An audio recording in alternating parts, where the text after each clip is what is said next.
High বন্ধুরা, তোমরা সবাই কেমন আছো? তোমাদের সকলকে রাখি পূর্ণিমার অনেক অনেক শুভেচ্ছা জানাই। হ্যাপি রক্ষাবন্ধন। আচ্ছা, স্কুল লাইফে তোমরা কে কে এই ধরনের রাখি বানিয়েছো হাতে বলো তো, কমেন্ট করে জানিও।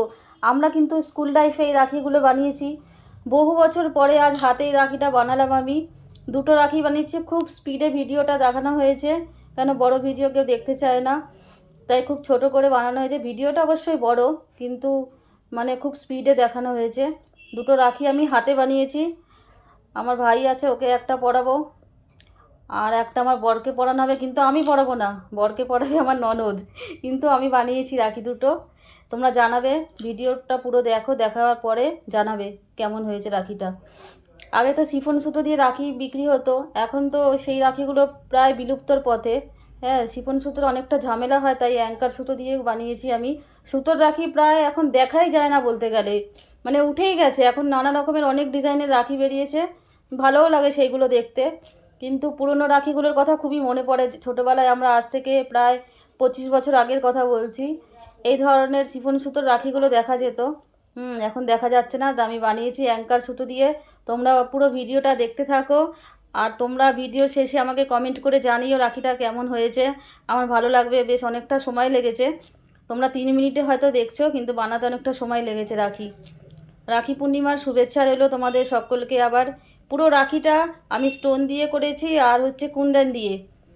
আর রাখির বেসটা তো দেখতেই পাচ্ছ, আমি অ্যাঙ্কার সুতো দিয়ে করেছি। প্রথমে ভাবলাম লাল আর হলুদ দিয়ে করব, তারপরে দেখছি না, অতটা ভালো লাগছে না, লালের সাথে অফ হোয়াইট কালারটা ভালো লাগছে। মিডিলের যে আমি পোর্শনটা বানিয়েছি, সেইটা শুধু রাখি হিসেবে পরা যায়, কিন্তু তাহলে আবার ওই নিচের বেসটা বাদ হয়ে যাবে, যেটা আমি আগের দিনে শিফন সুতোতে পাওয়া যেত রাখি, সেই জিনিসটা তাহলে হতো না। মাঝেরটা দিয়েও শুধু রাখি হয়, মানে রাখি হিসেবে পরা যায়, কিন্তু শিফন সুতোটা আমি রাখতে চাইছি বেসটা। আর হাতে যেটা দিয়ে বাঁধা হবে সেটা আমি খুব একটা ডিজাইন করিনি, সিম্পল করেছি। এটা আর একটা রাখি কড়ি দিয়ে বানিয়েছি। দেখো, কড়ির ফুলটা আগে আমি বানিয়ে রেখেছি, সিঙ্গেল সিঙ্গেল পিস কড়িগুলোকে আমি লাল সুতো দিয়ে ফুল বানিয়ে একটা রেখেছি। তার ওপরে একটা আবার সুতোর বল দিলাম, আর তার ওপরে আর একটা আমি পুঁতি দিচ্ছি, পালস বলতে পারো, যাই হোক। ওই হাতে বাঁধার জন্য একটা খুব সিম্পল একটা ধাগা দিয়েছি। এই দুটো রাখি বানিয়েছি আমি। আমার বরের যেটা পছন্দ হবে সেটা নিয়ে চলে যাবে দেশের বাড়িতে, দিদির কাছে গিয়ে পড়বে, মানে আমার ননদের কাছে। আর একটা রাখি আমি ভাইকে পরাবো। আশা করি তোমাদের ভালোই লাগলো রাখিটা। জানিও কিন্তু আমাকে অবশ্য কেমন লাগলো রাখিটা, ঠিক আছে? তাহলে আমি কিন্তু একটু আনন্দ পাবো। দেখো,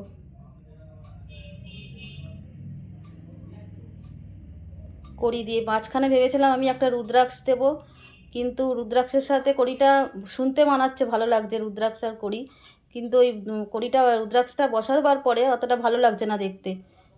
এই লাল বলটাই ভালো লাগছে।